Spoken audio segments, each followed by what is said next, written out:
Greetings from Tokyo, my dear friends. This is Daisuke, and I very much hope that this video finds you well and in very good spirits wherever you are in the world. And today, if you don't mind, I would very much like to continue on with our journey, our discussions, our discoveries, and our explorations with respect to the recent releases made by the Criterion Collection during this year of 2021.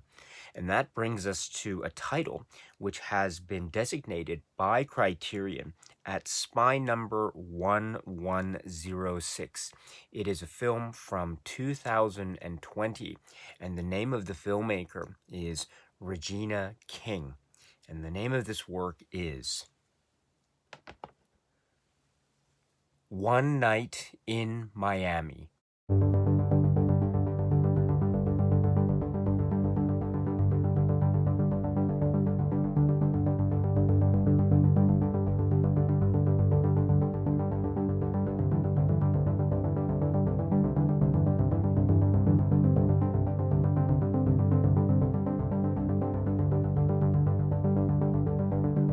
This is the work from 2020, and it stars among its incredible cast people like Kingsley Ben-Adir as Malcolm X, and Aldous Hodge as Jim Brown, Eli Goree as Cassius Clay, and Leslie Odom Jr. as Sam Cooke.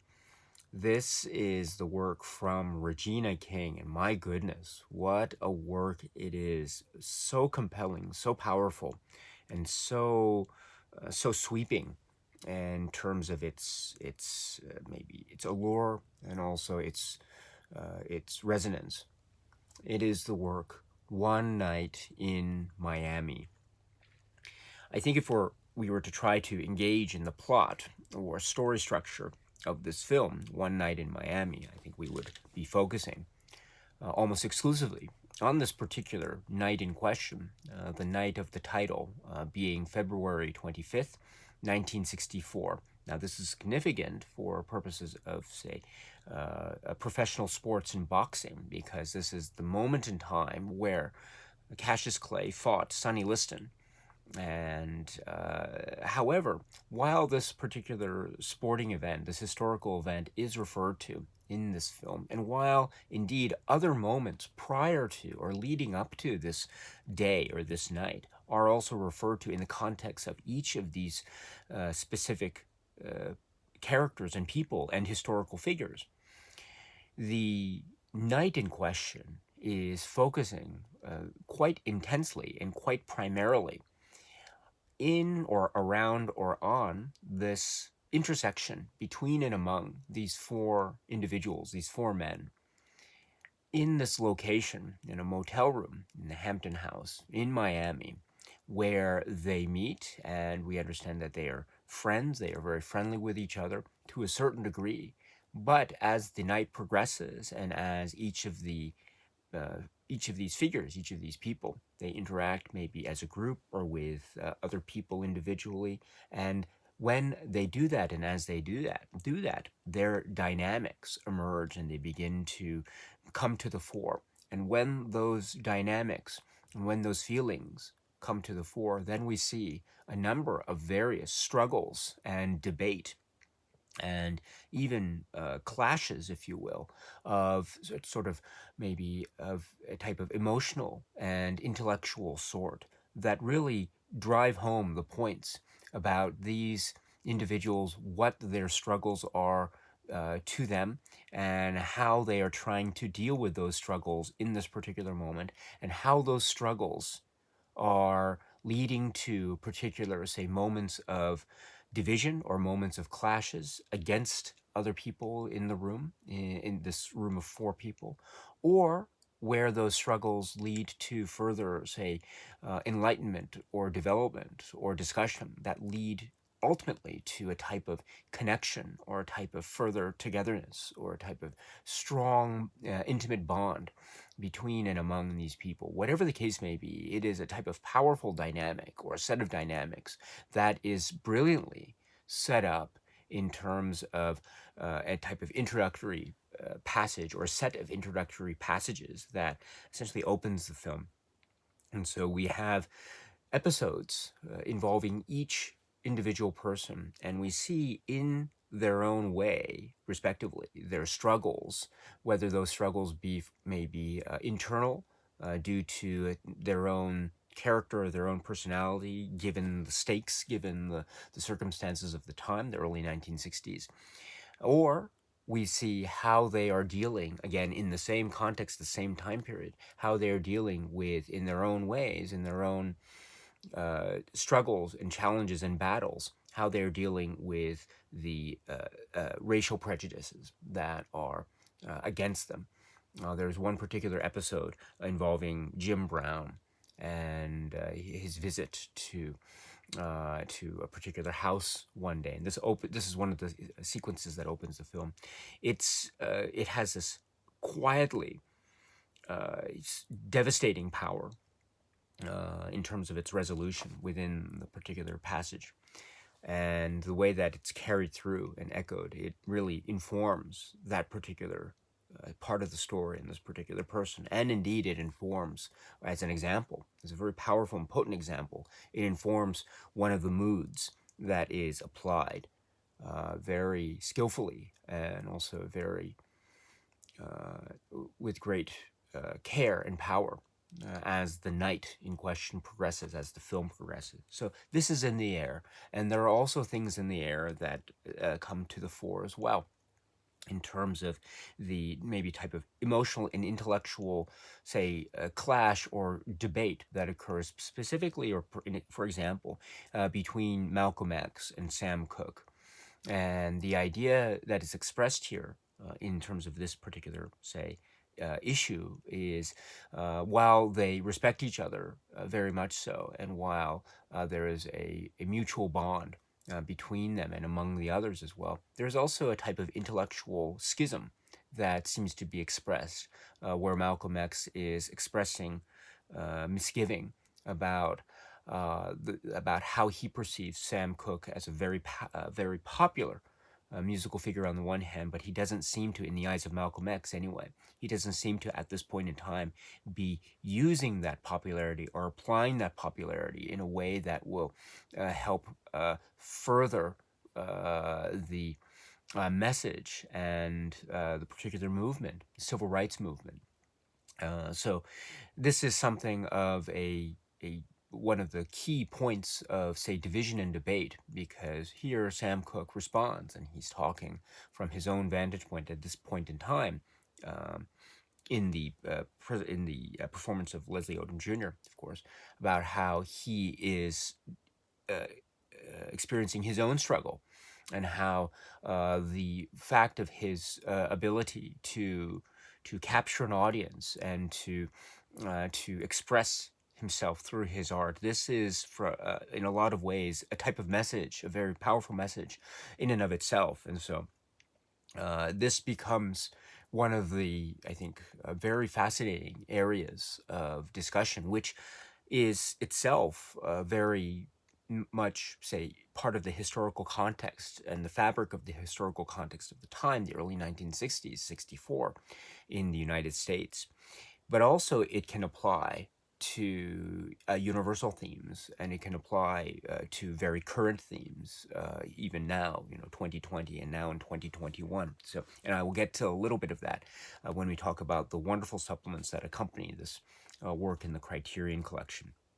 But that's one source of fascinating type of debate and clash, and the way that it resolves, and the way that the characters, the other people, figure into that as well, becomes a very fascinating aspect. Another fascinating aspect in terms of the constantly shifting dynamics that occur within this particular night in this room, and in fact outside the room as well, because we know that due to the wonderful cinematic and staging dynamics and style that is applied by the filmmaker Regina King and company, we know that the film takes place within the room in terms of really genius marking and geographical staging of this particular space, which is, of course, very limited in terms of space itself, geographical space, but it's operated within quite brilliantly. And then, of course, we are also taken outside of the room on the roof or outside in front of the motel at very key strategic points. And so there is this sense of, and of course other examples along the way. And so within this changing, shifting dynamic of the physical space, we also get in parallel, in a manner of speaking, the changing, shifting dynamics of the four men as they are engaging among each other, and indeed also vis-a-vis themselves individually, because we also understand that in terms of the external struggles, the external dynamics, the external debates with the other men, they are also dealing with issues within themselves. I mentioned Jim Brown and how he is, in a sense, struggling within himself to try to figure out what are his options going forward, what will his next steps be in terms of, in essence, not just dealing with issues, very serious issues of racial prejudice, which, as I say, open the film in terms of his particular passage, but also how he is trying to deal with these particular points of contention that are in the room, and also the historical moment, and also individually how he seeks to express himself and try to be, or try to maybe take one step closer to being who it is that he strives to be. And this is also linked to perhaps his hopes and dreams with regard to acting in the movies.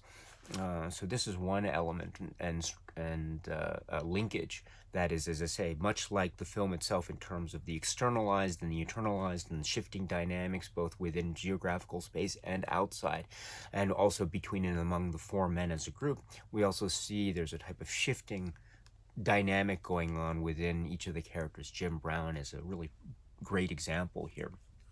Aldous Hodge's performance. This is also true of Cassius Clay and in Eli Gore's performance, and how here we have his insight into his character.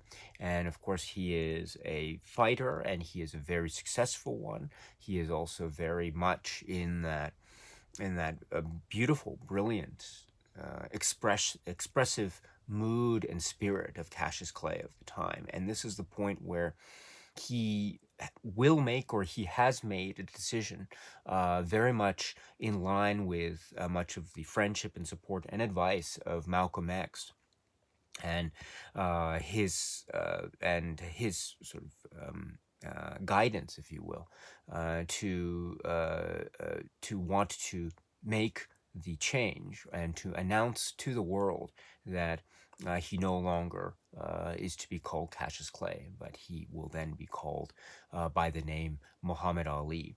And he becomes, or he converts to he wants to become a Muslim. And so this becomes a very key moment, as well as, of course, linking to the professional sports aspect of it. And so he is a very powerful and popular athlete of the time.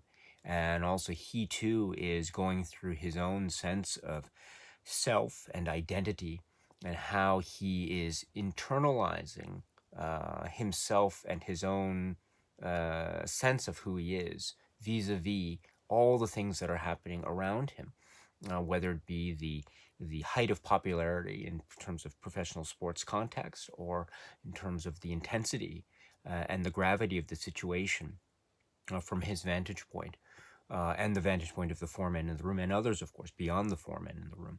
The intensity and gravity of the situation of racial prejudice and civil rights, and the importance of that in terms of his own choices, and how his own choices, how he understands and perceives them to be his choices, but also how they will have very strong consequential rippling effects going forward in terms of the movement, and also not just in terms of these these maybe macro level implications that he is aware of, but also the intimate micro level uh, relationship that he has, for instance, with Malcolm X. There's also a type of struggle or maybe challenge that emerges because of the timing of Cassius Clay's decision to become a Muslim and to announce to the world his decision on the one hand.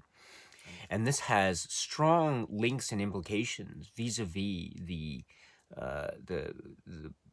Malcolm X and where he finds himself at this particular point in terms of his power and influence as one of the key leaders of the movement on the one hand, and his links to the Nation of Islam, but also we understand that he is having his own struggles and his own challenges, and indeed his own schisms vis-a-vis the Nation of Islam. And in particular, we understand that with respect to the nation's leader, Elijah Muhammad.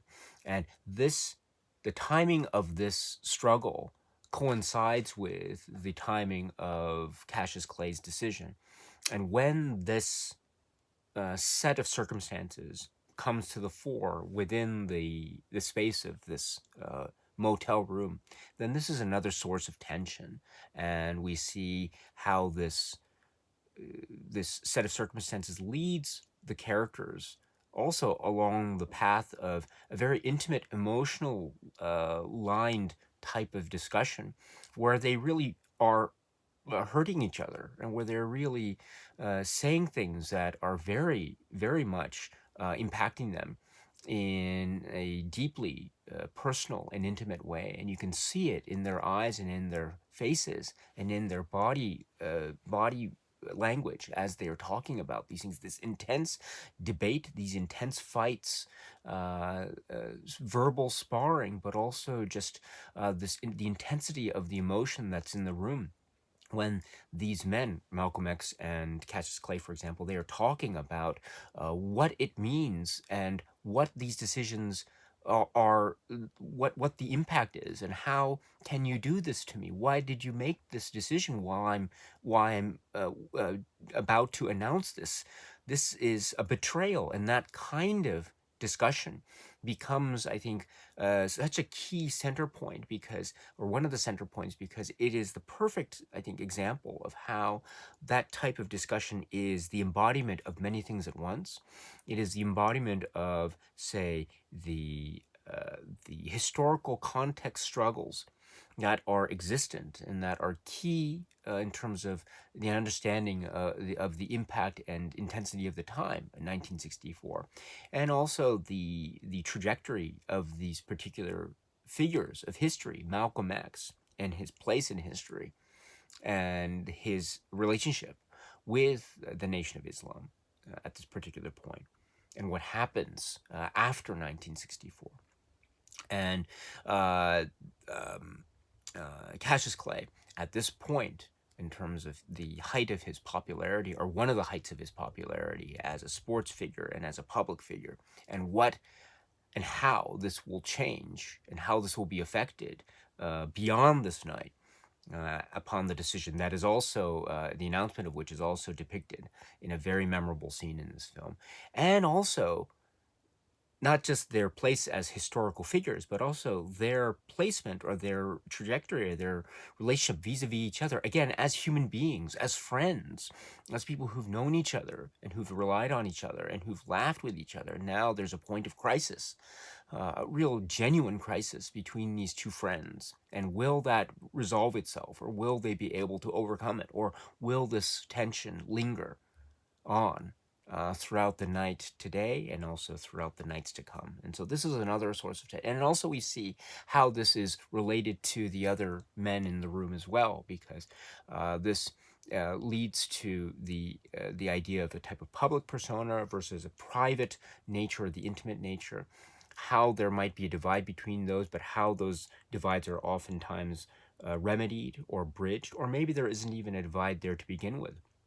And we see this maybe public-private persona come to the fore already in the Jim Brown story. We see it in the Sam Cooke story, and we see it here as well in the Cassius Clay story and the Malcolm X story. And I think that's also one of the key points to keep in mind here, because Regina King, and this story in the hands of Regina King and Kemp Powers, and their collaboration, which is one of the great one of the great topics of one of the supplements that, again, we'll talk about in the latter half of this video.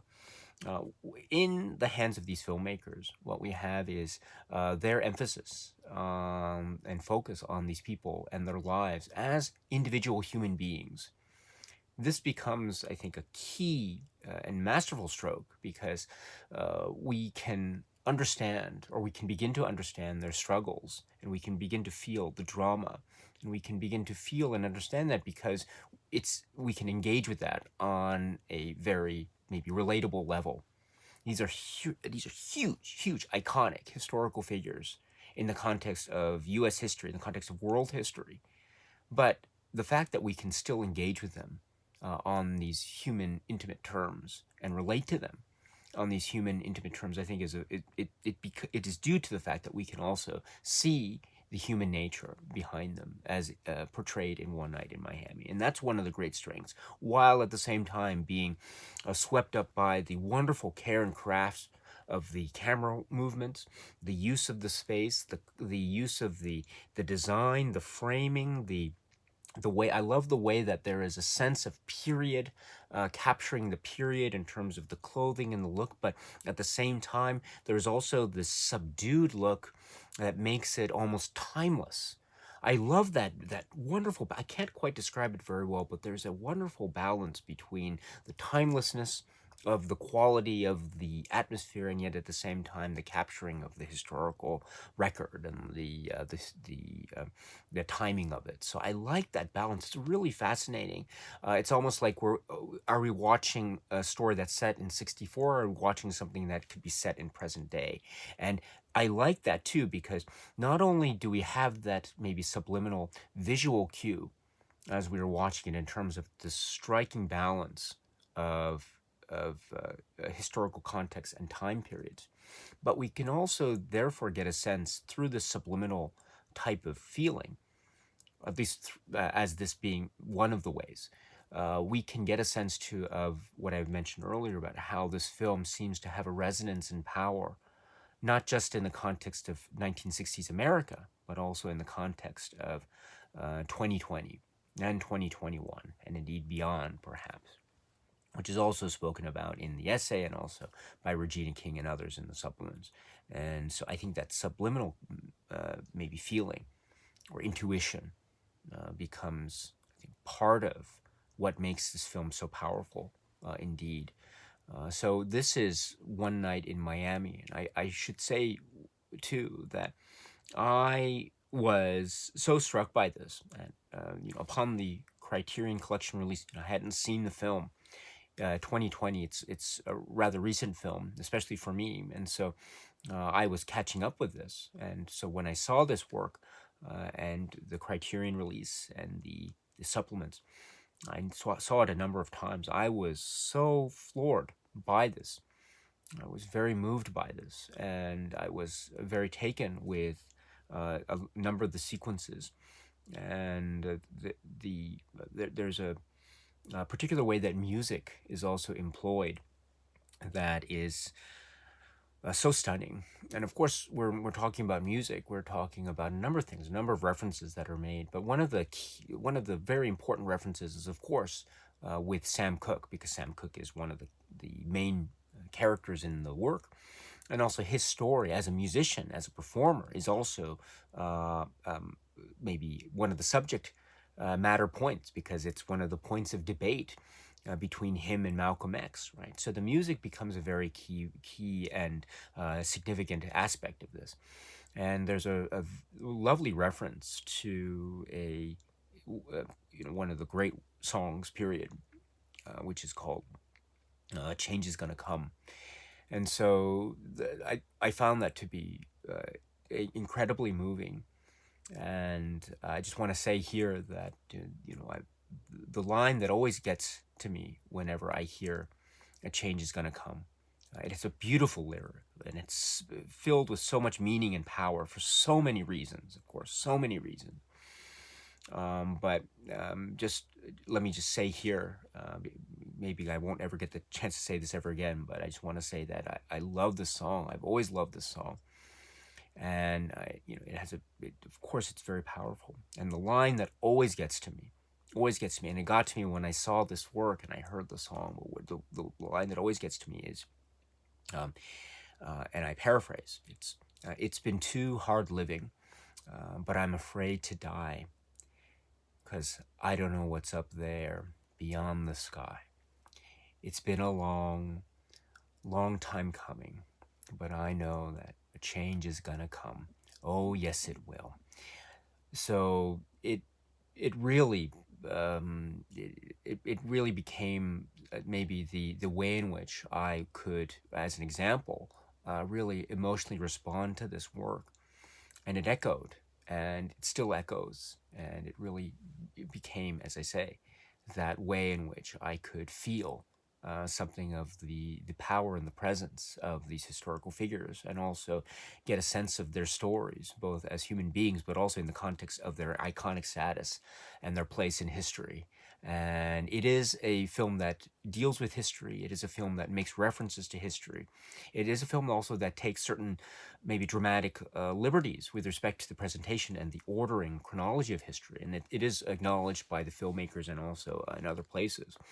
But ultimately, with that, it also is an intimate story portrait of these four human beings, these four individuals, these four men, and their lives, and the way that their lives and their stories, their intimate stories, are interacting and intersecting between and among each other on this particular night, one night in Miami. The Criterion Collection has released this film, One Night in Miami, on this physical media Blu-ray release. It's SPY number 1106, and it's purported to be based on a 4K digital transfer approved by director Regina King herself, with 5.1 DTS HD sound. And I must say that I was taken, so much so, by the allure and the presentation and the use of colors and the sounds and the overall feel and effect. And I was in no way distracted by any aspect of this. On the contrary, I was taken in so fundamentally when I watched this. So I was very impressed indeed, and I was thoroughly engaged. And so the presentation and the sound, I think, had a lot to do with that. So well done for this type of presentation indeed. And I should say too that, like with many other Criterion releases, we have a release that has a number of supplements here.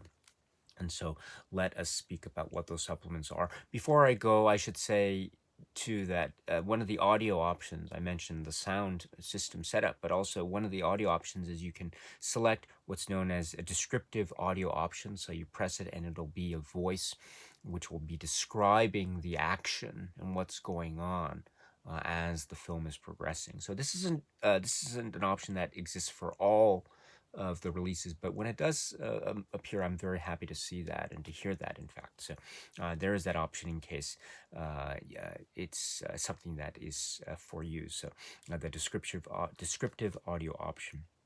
But then let's go to the supplements themselves and the supplement menu of this. And the first supplement that is listed here is called An Essential Collaboration, and this is from 2021, so it's recorded by the Criterion Collection, approximately 29 minutes. And this is an interview, a joint interview or a discussion moderated by Joe Robertson, a president of the African American Film Critics Association, and he is essentially interviewing and moderating a discussion between Regina King and Kemp Powers. And so this is really great. And so the collaboration in question is the collaboration between Kemp Powers and Regina King, and they acknowledge this as being a type of collaboration. But at the same time, they are so, I mean, it's lovely to see and hear the admiration that they have for each other. For example, Regina King speaks about, or she does discuss her career leading up to this point as the feature film director of One Night in Miami. And she does speak a little bit about her career in particular in acting and how she was looking for this particular project. She wanted to, after she found, of course, so much success both in terms of popular appeal and also critical appeal and acclaim. She found so much success into this new century, and then she wanted to continue to direct because she was also a director, a very strong creative voice. But now she wanted to find a feature film project, and she mentions it here and she mentions it in other places about the type of project she wanted to talk about in terms of a love story, and how she ended up finding One Night in Miami, and she regarded it in many aspects as a type of love story between and among these human beings. And if you think about that and we hear that type of comment, we can begin to realize the strong importance that Regina King, as the director, as a filmmaker, really was placing on the human elements of these otherwise towering, iconic historical figures that are the focal points of this story. So that is such a really key point. And she also talks too about how her background as an actor really, she felt that that was one of her strengths as a director, because she could tell, or she could really help and communicate with each of the actors in the various staging that took place. And so she, I think, very, very rightly so, acknowledges this point as being one of her strengths. And indeed, the performances are outstanding, across the board, outstanding, absolutely outstanding. And so she is able to nurture these performances so perfectly, and you can tell that she has this care and she has this real warmth and just working with on the set and working with the various cast and crew. And you can really get a sense of that in this interview and also in other interviews, because she will be appearing elsewhere. But this is great to see. And then also, speaking of her collaboration with Kemp Powers talks about the background leading up to this particular work and the writing of this and the particular play of this and the inspiration for that particular writing, and how he became aware of this particular event that was referred to somewhat in passing about the meeting in this particular night in question in February 1964. But then the references stopped, or the details stopped. And so this seemingly maybe somewhat event that was treated as a type of trivial event in the historical record was something that was of huge and intense curiosity on the part of Kemp Powers. And so trying to figure out exactly what they were talking about in the room.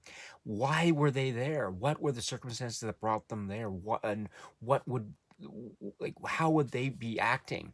How would they be reacting? How would they be interacting as men, as friends, as people of great importance in the context of the times, etc.? What would they be talking about? What would they be saying? Where would they be? So this type of wonderful exercise becomes the subject matter of the work, One Night in Miami. And then, as a stage play, it gained a lot of popularity. But then the decision was being considered in terms of turning it into a film. And so Kemp Powers was really adamant. He was really feeling about how he wanted to have a first-time feature film director. And so this brought Regina King into the discussion, and so they met. And Regina King too says about how working with the writer Kemp Powers was really important, and she mentions how maybe it's often the case in the Hollywood studio machine, how maybe the writer of a particular work might not necessarily be consulted, or maybe the work is written and then rewritten by other writers, and it maybe turns into a completely different thing by the end of the writing process. But Regina King would be adamant, and she wouldn't want any of that. On the contrary, she wanted Kemp Powers. She wanted Kemp Powers' script, she wanted Kemp Powers' input, and she wanted to maintain that. And so, to the great surprise and delight of Kemp Powers himself. So, this is showing, I think, a real lovely mutual respect and mutual admiration. And that mutual respect and admiration, that collaboration, led to something really, really wonderful indeed. One Night in Miami, the film version. So, it's a great discussion. It's a real great discussion, and there's these and other points that are focused on here, and so I'm very, very glad. They do mention too about the importance of history. They do mention about their influences as well. Kemp Powers makes a lovely reference, for example, to 12 Angry Men, the film 12 Angry Men. And they also mention about how it has a place in terms of the discussion of racial tensions and prejudices, both at the time and also in the present day. And they talk about here, for instance, this quote: "The blueprint for various layers of Black masculinity is referred to, and also the responsibility that was felt on the shoulders of these artists about how to handle and how to treat with respect these figures who are, and the handling of the status of each of these men as historical icons, and what it is that they would need to do in order to respect that and to respect their families, etc." And indeed, that leads to a discussion about there's also how Regina King reached out to the families of these particular people, and how she wanted to really involve them and let them know ahead of time what her plans were as an artist, as a creative force, in trying to tell her story in this way. And so this is something that Regina King really insisted upon. And that's, I think, another indication of how she, as a director, was really trying to handle the subject matter with a lot of care and a lot of sensitivity, which is shines through so beautifully.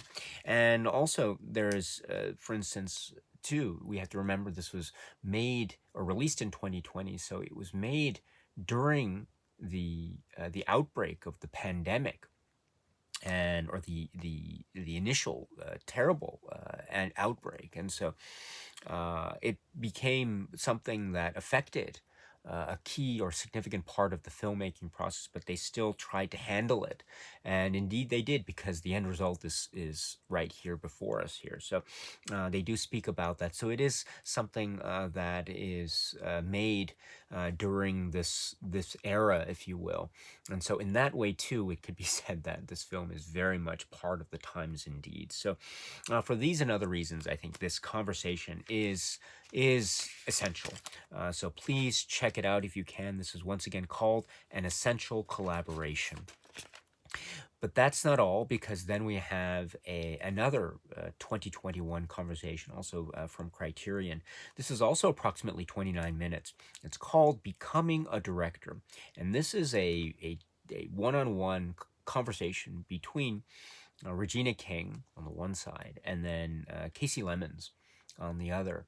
And Casey Lemons is herself an actor and also a director. And so she is a really brilliant, creative voice, a creative force. And so it's wonderful to see these two artists together and sharing stories, sharing their own backgrounds with each other, and thus with us, about where they came from and where their career trajectories were that led them to the choices of where they ultimately became directors and making films in their own right. So they talk about, for instance, the great urge of creativity. I love that phrase.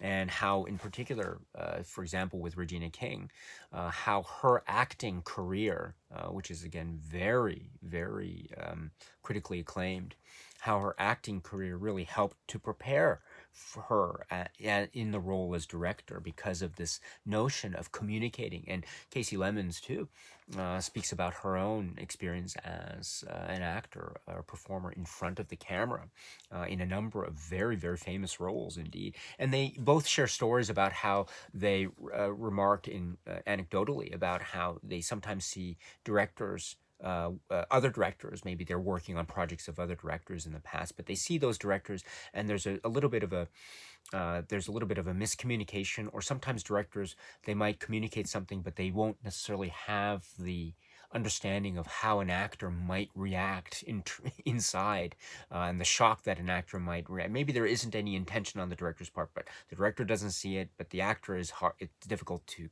express that, but still it's felt. But they can understand that. They can understand it because they have experiences on both sides of the camera, so to speak. So this type of communication point is important for Regina King and for Casey Lemons, because it means communication on set is very important for them. And in order to avoid what, for instance, maybe Regina King might refer to as certain communication missteps, to avoid those is one of the key points, and that was something that she is able to do with a great degree of confidence and success. And I think, as shown, for instance, in One Night in Miami. So, and they also speak too about their heroes in terms of acting. They mention people like Rosalind Cash and James Earl Jones and Sally Field, and Regina King does mention too about her details about her career, show 227, and also some key roles as well that Casey Lemons asks about, and that leads to some discussion about Jerry Maguire and also Boys in the Hood, and working with other directors too. They mention John Singleton, and they get very emotional at one point when they mention him. And I think for good reason, obviously. And that is also brought up in the conversation too about how John Singleton really encouraged Regina King to, for example, to improvise. And they mentioned, for example, the film Poetic Justice, and just talking about the importance of nurturing, and also the importance of finding some creative voice or creative conduit, even on location or on set, in the form of improvisation, and how that was encouraged, and how that was really protected by a director force like John Singleton. And so both of them express love and admiration. And also, speaking about other directors too that really influenced them, King and Lemons, in their own ways. People like Tony Scott is mentioned, Spike Lee's mentioned, John Woo, Jonathan Demme is mentioned as well. So, and of course Barry Jenkins, If Beale Street Could Talk, is a key work. And then they turn the conversation to One Night in Miami specifically, and speaking about how, once again, this great perspective that Regina King has for the subject matter, which is treating it as a type of love story. And indeed it is. It's a love story. This story of the intimate bonds between human beings. This is one of the core concepts. And so I love the way she expresses it here. And just talking too about the music, Terence Blanchard is mentioned too, and the editing, Tariq Anwar, and working once again remotely on certain points because of pandemic considerations, and so, or not consideration, but the unavoidable circumstances of the pandemic. And so, and there was also issues too, or not issues, but there were points too about the ending of the work. It's of how to work in the ending, and what the choices were that ended up becoming what the ending is in the film. So that's an interesting discussion as well. And finally, the two of them do speak about their experiences, and they do talk and acknowledge the certain aspects of their own experiences as Black female directors, and they do talk with, I think, a great deal of honesty and intimacy about what it is that they experienced and experience as, say, actors and also as directors. And maybe they do talk about their challenges and struggles in that context, but they share stories in terms of their personal and also their professional lives, but also they share stories in terms of what they were able to make and what it is they made. Casey Lemons on the one hand and Regina King on the other. What they were able to make and what they are able to make is simply put outstanding. It's beautiful and outstanding, and they also acknowledge too certain, say, uh, as I say, they acknowledge certain points that I think are very honest, very refreshing, and also they do place certain important emphasis on how they want to perceive themselves and how in the context of this industry and this the creative spirit and the artistic drive, which is again ultimately their main concern as artists. So it's a wonderful way to wrap up this wonderful discussion. This is one of the this is one of the best discussions that I've come across this year. So please check it out if you can. Again, the conversation between Casey Lemons and Regina King, called Becoming a Director. And that's not all, because then the supplements continue with it's called Regina King and Barry Jenkins, Director's Cut, a Director's Guide of America podcast. And this is described as being from 2020, or recorded in 2020, so 2020, 2021. It's overall approximately 41 minutes, and it's a remotely recorded Zoom call type of remote conversation with Regina King, the recording part of where she is on one side, and then Barry Jenkins where he is on the other side. And it's a discussion, a live discussion between them, and focusing in for the most part on Regina King and her work in One Night in Miami, but also, of course, making references and recollections along the way about Barry Jenkins' work and also their collaborations themselves together, in terms of If Beale Street Could Talk. So this is, again, another essential conversation. And it's yet more opportunity, a great opportunity to hear from these wonderful artists and Regina King, and talking about her work. There's some mention of her work leading up to her directorial efforts here in One Night in Miami, her work in TV as well, and also adapting a play. And they do make Barry Jenkins asks so many lovely questions here about the care and the questioning and the philosophy behind many of the choices, that Regina King made in adapting the stage play. And a lot of that has to do with, there's similarities, but there are also differences that Barry Jenkins observes. And one of the differences is the use of space in a cinematic way. And I think an example is when the film goes to the roof and it opens up, because we see the nighttime sky and we see the four men there, and it almost is a type of, the feeling on the part of the viewer is one of it has a very obviously open air quality about it, whereas the room has this interesting, almost claustrophobia aspect to it that also feels opened up in a way, depending on how the camera is placed in the geography, etc. So this becomes, I think, a really interesting way that the conversation goes, in a way to explore this idea of adapting a previously existing work into a new cinematic expression.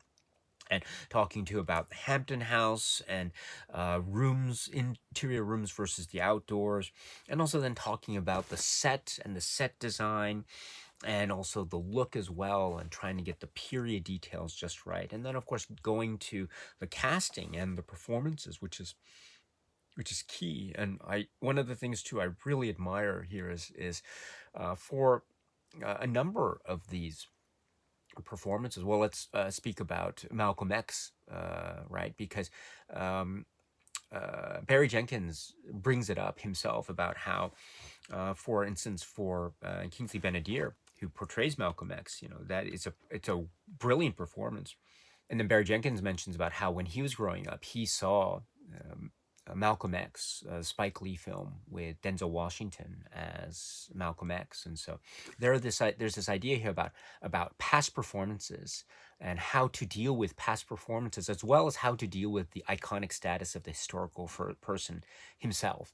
And I think uh, they do such an amazing job here in One Night in Miami, because they are finding the space within themselves to tell the intimate story from that particular vantage point, which is also linked ultimately to the historical status, of course, but it's also the intimate tale. Again, going back to the idea of this story as a love story. So it's a real great example of the way in which character is maybe viewed and portrayed and approached, and also finding a different voice that is still consistent with the human being inside, but finding a different angle or a different perspective that is still having the same feeling of consistency. And that type of balancing act is, again, I'm not an actor, I'm not an artist, so I can't say anything from experience, but I can imagine just how difficult finding that fine balance is, and they seem to achieve it so well. And that's acknowledged here as part of this great conversation between Barry Jenkins and Regina King. So it's 41 minutes. It's robust. It's full of a lot of details and anecdotes. So please check it out if you can. But that's not all, because continuing on with the supplements, we have a supplement which is titled Building Characters. And this is also from 2021. This is approximately 23 minutes. And here we have the focus on the performers, the actors who are portraying these four main characters in the film. So we have Kingsley Ben-Adir and Aldous Hodge and Eli Gorey and Leslie Odom Jr., each talking about their approach to their particular roles, the key roles. And so it's really great. I think we have each of the very detailed nuances of character, and also performance, and also the background and makeup appliance where it might have helped. I mean, it's very imperceptible, and it's well skillfully applied. I think there's certain makeup appliance discussion talked about with regard to Aldous Hodge's performance of Jim Brown. It's impossible to tell when one watches it, because one becomes so absorbed. So that's a testament to the craft of the particular makeup artist, but and also the performance as well, and just the getting the roles, and Eli Gorey talking about Cassius Clay, and just how he was, because he's very physically fit, and you can tell, and just what was the build up to getting this particular role, and how he was tried to get some other roles, but it didn't work out, but he was still training and keeping physically in shape. And so when the time came to try to find an actor who would play Cassius Clay, fate seemed to be, or the stars seemed to be aligning in his favor. And so indeed, and it's a performance that's really great. There is a sense of the electrifying spirit of Cassius Clay, combined with a sense of that wonder in his eyes, and also the idea of his understanding of the implications of all of his decisions that are both about him, but also about things that are very much of a wide-reaching circumstance. So. And really wonderful, and then the notion too of trying to capture the human dignity and those individualized moments, especially dealing with its iconic characters. I mean, Kingsley Ben-Adir's performance as Malcolm X, I think, is a great example. His performance is just, it's wondrous, because it has that keen ability to be able to, as I say, suggest the historical figure, but then also really show us the true, deep, and tender portrait that he has, for instance, with his family, and being away from home and just talking on the phone with his child, and also care about photography and the like. And that's something too I forgot to mention. One of those details about the man, Malcolm X, is the fact that he's shown in the film with his camera and taking photographs and loving to take photographs. And that's one of the things that is mentioned in particular in the discussion, the podcast discussion um, between Regina King and Barry Jenkins in the prior supplement, because they were talking about how there is this historical record about how it would appear that Malcolm X was very much a photographer, a keen photographer, but that his photographs don't survive, and so we don't know what it was that his eye was focusing on when he's taking the photos, but we see that aspect of his personal interest in this film. So that's a great example, and how that's reflected in the Kingsley Ben-Adir performance. Truly wonderful. And I should say too, Sam Cooke, Leslie Odom Jr.'s performance here is brilliant for a number of reasons. It has that emotional weight and complexity, and also the idea too of performance. His voice, he's actually singing those numbers. So it's just a testament to the overall that multifaceted aspect of his performance here too.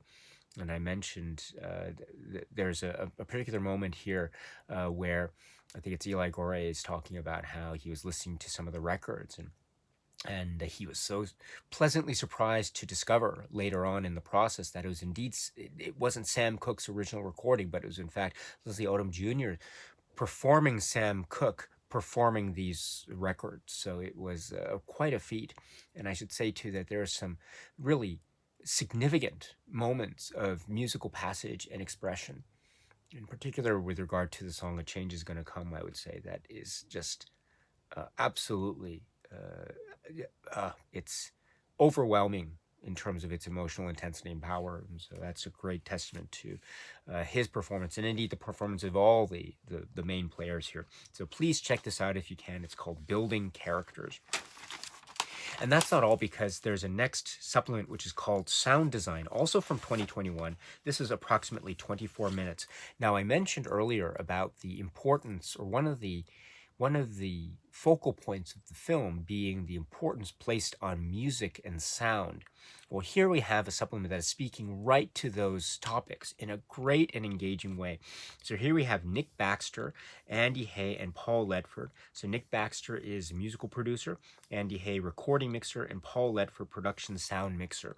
So here we have a number of topics that are touched upon here. For example, I mentioned Sam Cooke recording, so this is a topic that's mentioned. They wanted to try to capture not just the mood and feel, but also the authenticity, all the way down to the musical instruments used and the microphones that would have been period as well. This also holds true for a lot of the musical numbers that are heard throughout the film. And that's an interesting point as well to bring up, which Regina King and others brought up elsewhere, which is the idea that they wanted to use music, but they wanted to have a type of soft approach to it, to allow a nice balance between the sounds and also the performances, to not let one overwhelm the other.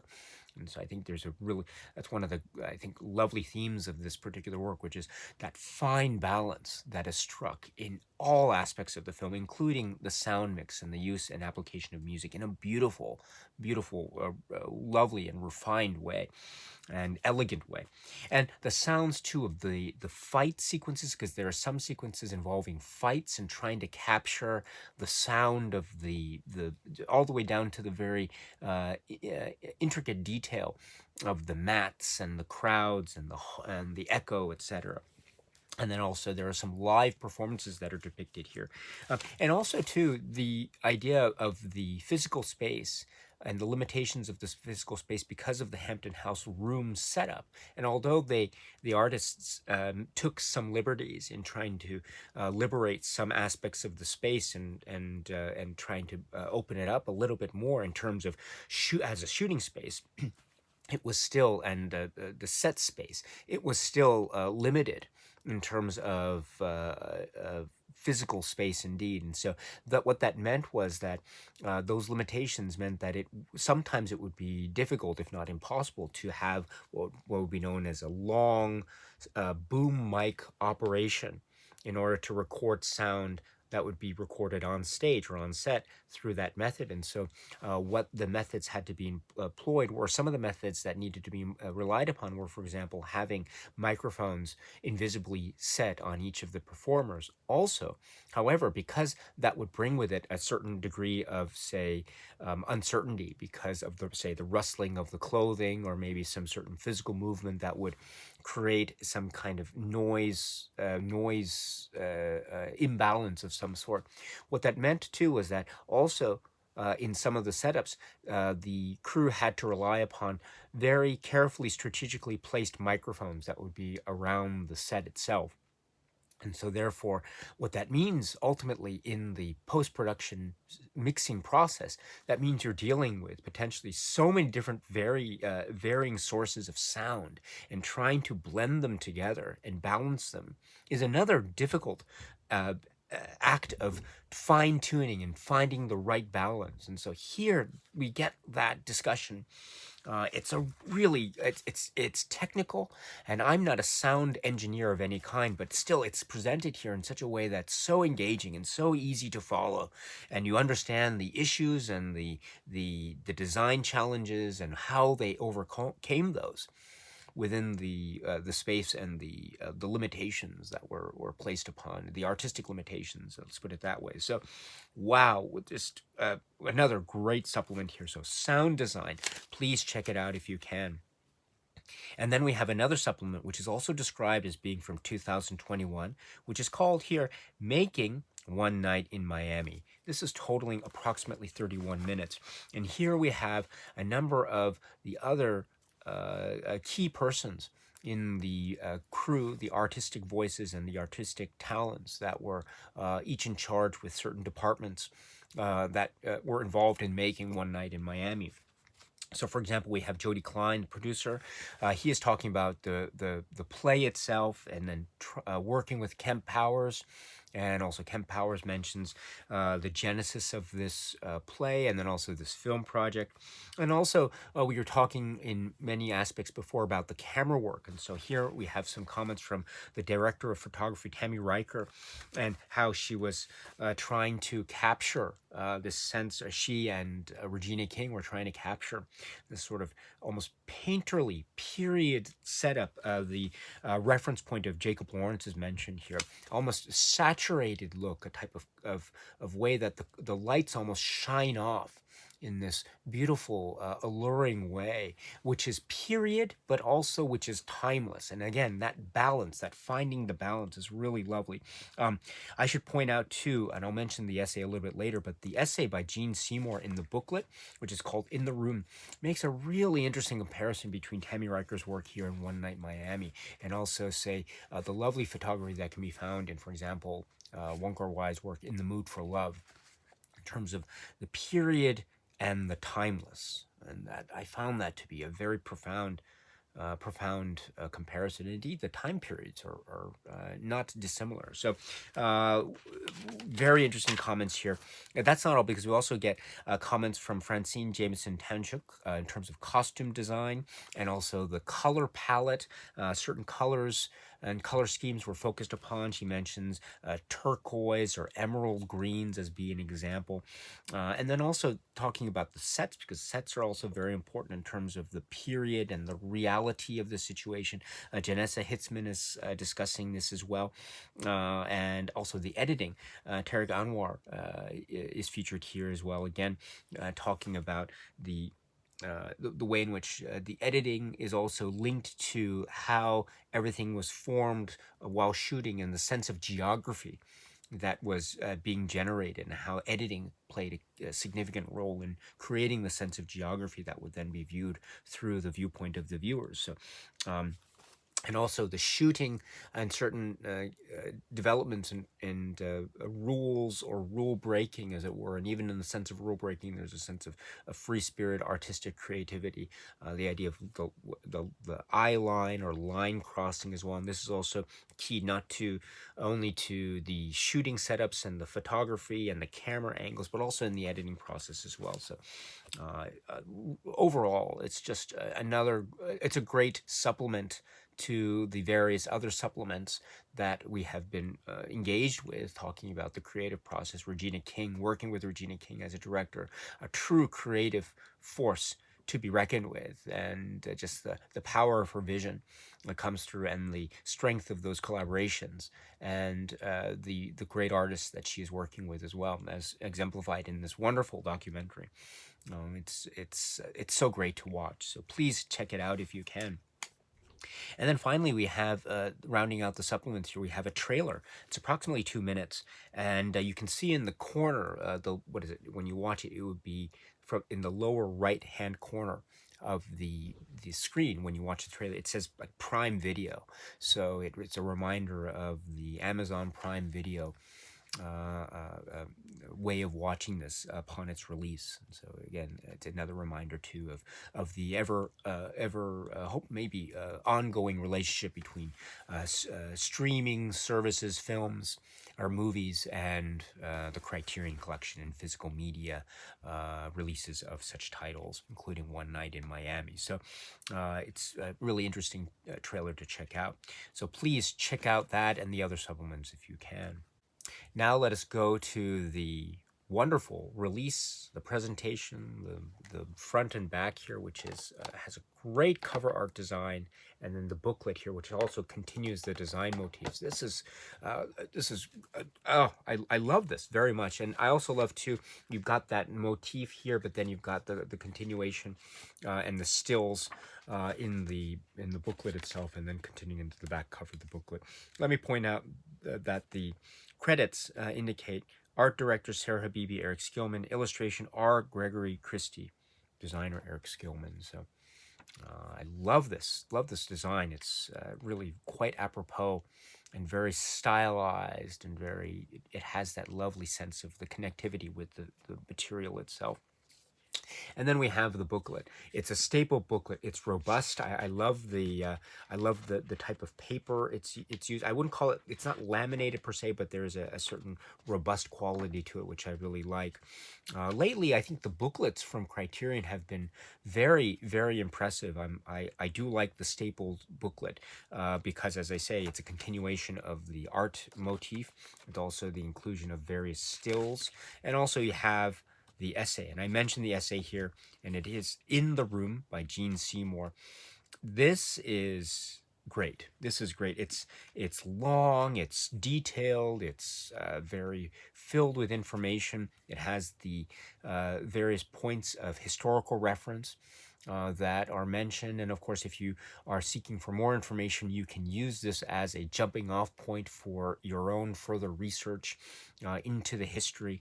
But it gives enough information to provide enough context for the historical significance of this, and also to understand too that it is a film that is touching upon history, but it is also a creative work. It does take certain, not always, but maybe there are a couple instances here and there where it does take certain creative license in terms of the historical chronology. Some events maybe are switched around in order to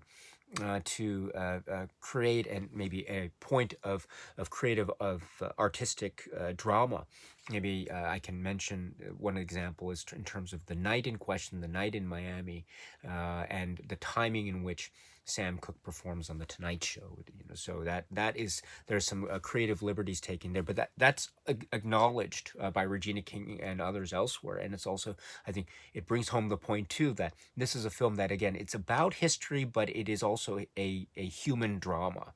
And so it is not designed per se to be a type of documentary, but it's designed to be a touching upon real life historical figures, historical icons, and trying to explore the humanity of their friendships and their relationships. So in that way, there is a drama there. So, but that is also fully acknowledged. So, in other words, these and other points of historical background and context, I think, are really helpful and really important. For instance, for when I'm watching the film for the first time and then beyond. So, to have this as part of the essay discussion is great. And then that's not all, of course, because the essay, the Seymour essay, then talks about the specific thematic concerns that each of the characters faces individually, and then how those concerns collide and intersect when they are in the room in question. question. And then there are many connections also to the present day, and how the essayist mentions to about how 2020 is was a very in many respects a type of very significant eventful year, described here, tumultuous, divisive, and the idea here, in terms of the essay, such names as those of Eric Garner, Michael Brown, Elijah McClain, Breonna Taylor, and George Floyd are mentioned here as well. And so that, and also that context is referred to by Regina King and others, Barry Jenkins and others, in the other supplements. And so that is a reminder, a very potent reminder about how film like One Night in Miami, a film like One Night in Miami has a certain potent and powerful resonance, not just in the context of 1964 and its historical reference points, but also in the context of 2020 and 2021 and beyond. So, and so the release is in that way very timely. And also it speaks to themes, and it speaks to messages that still have a relevance even to this day. And so I think that point is really well taken, and it's something, therefore, that adds yet another distinctive and significant layer of this very multi-layered work, One Night in Miami. So in that way, the essay is just profound and brilliant. So please check it out if you can. And again, the booklet is, I love this. This is great. Just more booklets like this, please. Here, One Night Miami is a great example of this. So, my friends, this is a discussion of the great Criterion release, One Night in Miami. So once again, I should say that this was, for me, a lovely introduction into the filmmaking craft of Regina King, and also this work specifically, One Night in Miami. And I was really taken with this. I was swept up by the magic, and also its theme and its message, and also the power of its performance and the intimate portrayal of these historical iconic figures, again brought together on this One Night in Miami. Okay, my friends, so that's it for now. And so until we meet again, please be happy and healthy and well, and please keep on watching a lot of great movies. Thank you so much, as always, for your time. I very, very much appreciate it. Stay strong, stay safe, and cheers.